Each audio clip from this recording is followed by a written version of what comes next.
I think of myself as the greatest person that I can be. That's it. I'm not going to go out on out on a limb and say I'm the greatest this or that. I was a kid with a dream. That's it. And the people before me set the bar so high, and I was a little kid that wasn't afraid to dream as big as I could. And that's really it. Like you said, like we were talking before, I was dedicated, I was hardworking, and that put me in the shoes where I am now. The truth is about youth and experience and success and failure is that you just have to go live it and experience it. And if you don't, it doesn't make you a mature adult.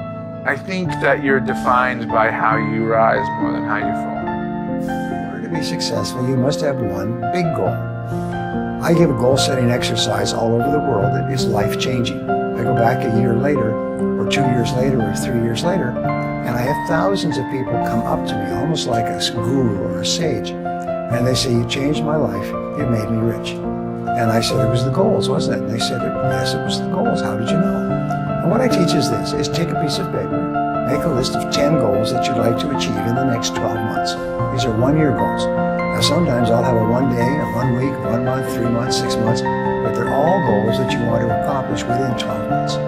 Then you look over this list and you say, if I could wave a magic wand and achieve any one goal on this list within 24 hours, which one goal would have the greatest positive impact on my life? And then you look at your list of 10 and the answer will jump out at you. And that becomes your major definite purpose. This becomes your major goal.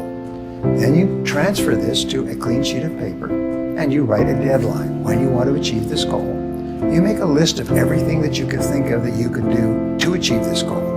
You then organize this list like a checklist in order of sequence. What do you do first? What do you do second? What do you do third?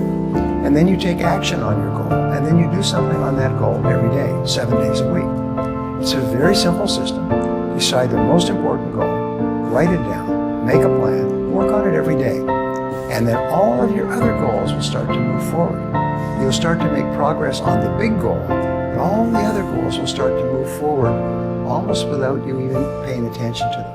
So that's really the key to success, is single focus. And all the little things add up to be big things. So when I'm trying to accomplish things professionally that, in a lot of ways I'm in uncharted territory. So I've got to do things differently, and I got to evolve over time. I've got things that may have worked in the past, maybe don't work as you move forward. So the lessons that I've learned through my own trial and error, I think I'm at that point in my career, I'm very efficient with what I'm doing. So I try to eat healthy, I try to get the right amount of rest, I try to do the right types of exercise so I can be on the field and be available to my team. I try to be, as productive this time in my career as I was earlier. So. Do everything you can to survive and not to give up.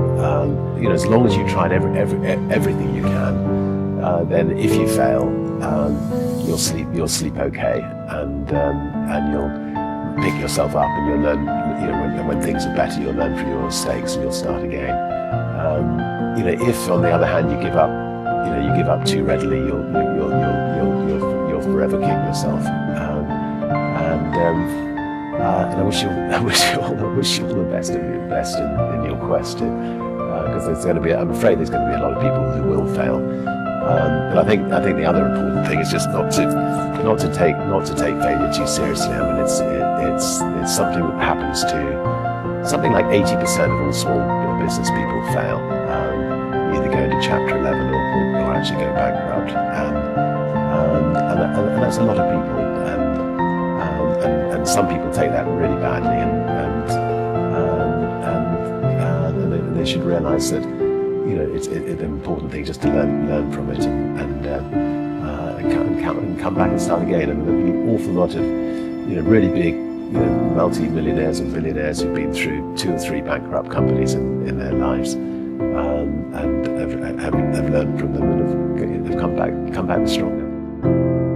We live in the most amazing moment in time. So that thing that you have up here, whatever it may be, you want to use healthy eating to cure your diabetes, you want to figure out how to take care of the elders and start a new hospice center, you want to move to Africa and build a school, guess what?